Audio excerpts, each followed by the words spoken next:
زمین سرای گناه است، زمین جای معصیت و نافرمانی است، زمین آلودگی است. لذا این 4 آیت به عرش خدا آویزان کردن، گفتن خدایا ما نمیخواهیم به زمین بریم. هر روز بعد از نماز همین آیت را بخوان، خدا مشکل تو را، دین تو را، قرض تو را حل میکنه. هر مسلمان به هر مشکل و بحران گرفتار بشه و این آیات و اوراد را بخوانه، الله مشکل او را حل میکنه. مسلمان خشب و مسنده مجسمه پوک پوچی بی معنای بی محتوا نماز فرض را که حالا اول که نمیخواند و بعد هم که میخواند که انهم حمر مستنفره فرت من قسوره، مثل الاغ هی میرمد و از مسجد فرار میکند، و از خودش باید بناله. از 70 مشکل و حاجتی که خدا میگوید به خواندن این 4 آیت حل میشود، ادناها الفقر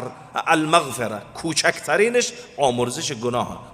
هرچه گناهی که قبل از این نماز انجام دادی به برکت این اوراد و ادعیه گناه ها بخشوده میشه. رسول گرامی اسلام صلوات الله علیه فرمودن لما أراد الله تعالى أن ينزل فاتحة الكتاب وآية الكرسي وشهد الله وقل اللهم مالك الملك،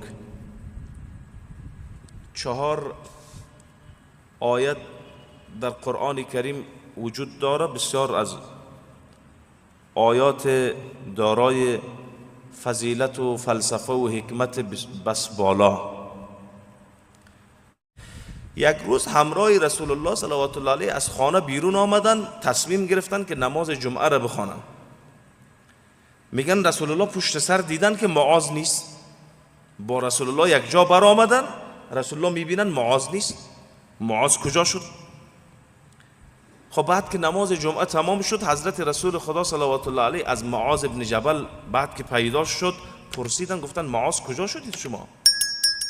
حضرت معاذ گفت احتبست عن النبی یوما، یا رسول الله من که از شما جدا شدم، گفت که فلم اصلی معه الجمعه، من نماز جمعه حتی جمعه خوانده نتونستم. قصه چی بود؟ قصه قرضداری بود، دین بود. كان ليوحنا بن بار اليهودي علي أوقية من تبر وكان على بابي يرصدني فأشفقت أن يحبسني دونك. گفت من یک چیزی از یک یهودی قرضدار بودم.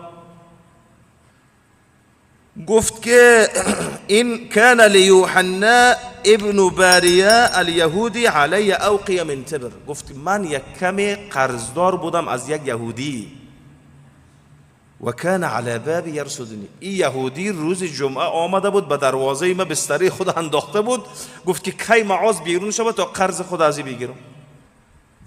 گفت یا رسول الله صلی الله علیه وسلم من از ترس یهودی، من به خاطر اینکه به نزد یهودی آبروی من، عزت من پامال نشود نرود، گفت من به نماز جمعه همرکاب شما دوشادوش شما رفته نتانستم یا رسول الله، قرضدار بودم از این یهودی آمده بود به دروازه ما ایستاد شد. حضرت رسول الله گفتن اتحب یا معاذ ان یقضی الله دینک، گفتن ای معاذ یک ورد به شما یاد بتم که دین شما ادا شود، دوست داری میخوای که یک ورد به شما بگم که دینتان ادا شود؟ حضرت معاذ رضی الله عنه گفتن که قلت نعم، گفتن یا رسول الله ما خود دنبال همین گپ است، به ما یاد بده. قال قل كل يوم قل اللهم مالك الملك تؤتي الملك من تشاء وتنزع الملك ممن تشاء وتعز من تشاء وتذل. گفت هر روز بعد از نماز همین آیت را بخوان، خدا مشکل تو را، دین تو را، قرض تو را حل میکن، خلاص میکن. چی بوده او؟